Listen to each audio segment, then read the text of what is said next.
So what it's going to cover is we're going to cover the graphing of these exponential equations, those word problems with exponential growth, decay, and interest, and then evaluating the logarithms and expanding and condensing them.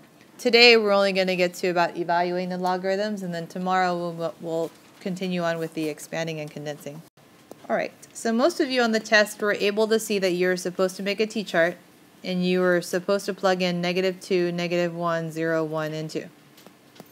And please on the test, have it organized, because some of you guys knew to plug in -2, -1, 0, 1, and 2, but your t-chart had them all out of order.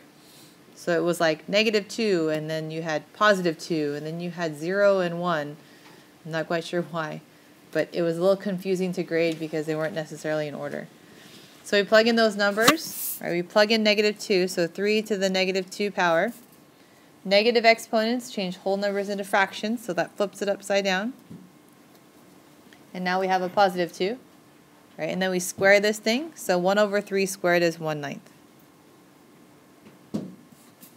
And then we plug in -1, so we get 3 to the -1 power. Again, it's negative, so that flips it upside down, and we get +1/3. 0 is the one we always forget. 3 to the 0 power is 1, right? Anything to the 0 power is 1. It is not 0, because there are way too many of you that are still doing that on the test. Anything to the 0 power is 1, not 0. Then we plug in 1, so 3 to the first power is 3. And then we plug in 2, 3 squared is 9. And then we graph this thing. So -2 and 1/9, -1 and 1/3, 0, 1, 1 and 3, and then 2 and 9, 3, 4, 5, 6, 7, 8, 9. So it looks something like this.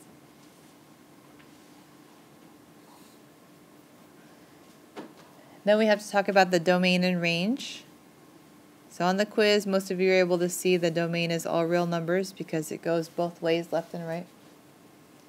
The range, very few people were able to get the range. So remember that the range for these types of graphs, this graph has a limit and it's not going to cross over a certain line. If you look at this graph, it comes right up to 0, but it's never going to go past 0. So this is my line here that I'm never going to pass. To figure out if it's supposed to be greater than or less than, our graph is above this line, right? So because it's above this line, then this thing should be greater than. It's not about what direction it's going, because I think some of you think that if it goes the other way, that it's less than, but it has no bearing on the actual direction that it's going. Okay, then you try that one. Okay, so let's see if you plug the numbers in correctly. -2, -1, 0, 1, and 2. So if I plug in -2, that's going to flip the 4 upside down, right? And then I have to square it. So I get 2 times 1/16. 2 over 1 times 1 over 16 gives you 1/8. Then I do the same with the -1, so that's going to flip it upside down and get 1/4. 2 over 1 times 1 over 4 is 1/2. Then with the 0, so 2 over 1 times 1 is just 2. Then with the 1, 4 to the first power is 4. 4 times 2 is 8. Then to the second power is 16. 16 times 2 is 32. So we get -2 and 1/8, -1 and then 1/2, 1, 0 and 2, 1 and 8, and then 2 and 32 is sort of off my graph. Let's put on my desk. So I get something like this. The domain on this one is all reals. And the range is going to be y is greater than 0. And remember that during the section where we went over this, I told you that in order to figure out what that's supposed to be, the 0 or whatnot, right, we're not looking at the t-chart. We want to know what the range is. Now we're looking at what's added or subtracted at the end. In this case, there's nothing. It's +0. That's why it's greater than 0. If it was like +2 or subtract 2, right, and the graph still looked like that, then it would be greater than -2. Right? So this number that's added or subtracted at the end tells you the limit on the range. Questions? Okay, then one more graphic one. Okay, so let's see if you got this one, if you filled out the t-chart correctly. Okay, if I plug in -2, that's going to flip the 1/2 upside down and then become +2. So 2 squared is 4, and 4 times 3 is 12. Oops.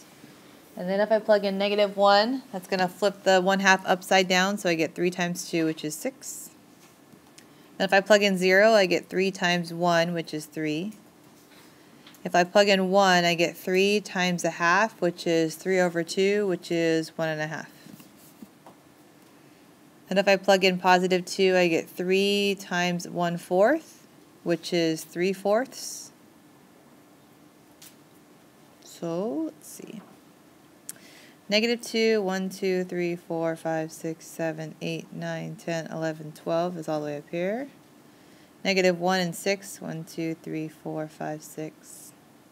0 and 3, 1 and 1.5, and then 2 and 3/4. So something like this. And the domain is all real numbers, and the range is y has to be greater than 0. Now, obviously, depending on what they give you on the test, you might not be able to fit the entire graph, but I'd like to see the entire t-chart. So like on the last one, we had 32. There's no way I want you to do 32 little ticks all the way up, but I want to know that you know that the next one's supposed to be 32. So you got to plug in -2, -1, 0, 1, and 2, so that I know you know what you're doing. So as far as the word problems go, there are 4 formulas that we had to have memorized. The first one is growth. That's y equals a, and then 1 plus r to the t power. There's exponential decay. That's y equals a, 1 minus r to the t power. Then we had interest compounded continuously, and that was PERT. And then I had interest compounded other, all the other ways. And then that is a equals p 1 plus r over n to the nt power.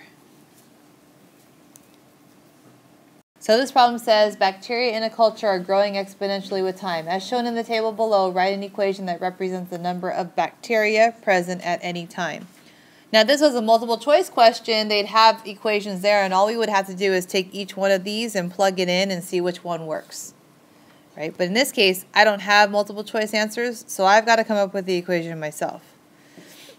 So the first thing we have to ask ourselves is this growth, decay, or interest? So which one is it? Growth, because it says it in the problem. Growing exponentially. Right? Growth, increase, goes up, all those things mean growth. Decay, decrease, get smaller, all of that means exponential decay. So we know we have to use the exponential growth model. So y equals a parentheses 1 plus r to the t power. Then we've got to plug in all the information we have. So we know that the initial amount of bacteria is 50. The rate we're not given. And the t depends on what day we're talking about. So the only thing we need to really figure out is what the rate is going to be according to what our table says here. So how is it increasing every day? It goes from 50 to 100 to 200. It's doubling, right? Or another way to think about doubling is we're adding the same amount that we started with every single time. Right, the next one would be 400. So the rate, if we double something, then the rate that I'm adding is 100% of what I had before. And 100% as a decimal is just 1. So whenever you double something, the rate is 100%. If we're not doubling, like let's say instead we would add 25 and we're adding 50 and we're adding 100, now we're only adding 50% of what we had before, right? So our rate is 50%. And then we can simplify this down to 2 to the t.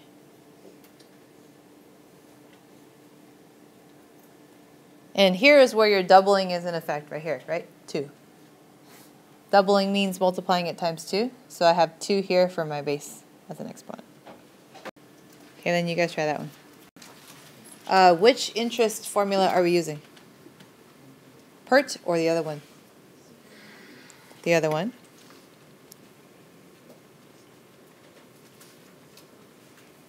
Okay, so we're using this one. They want to know we start with 1,000 and we pay 3% after 2 years, compounded daily and compounded monthly. So if we do compounded daily, that's 1,000. 1 plus the rate is 0.03 over n. If we're talking about daily, that's 365. And then 365 times 2. 2 years. We calculate that thing, and we get, I forget what we get. Is it 1,061 something? It's 1,000 something. What is it? Who's got, how much is it?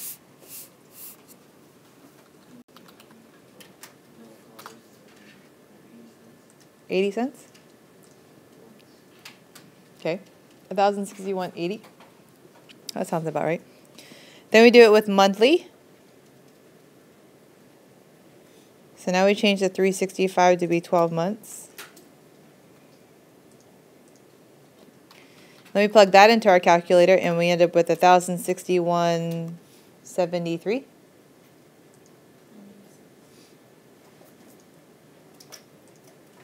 $73? Is that right?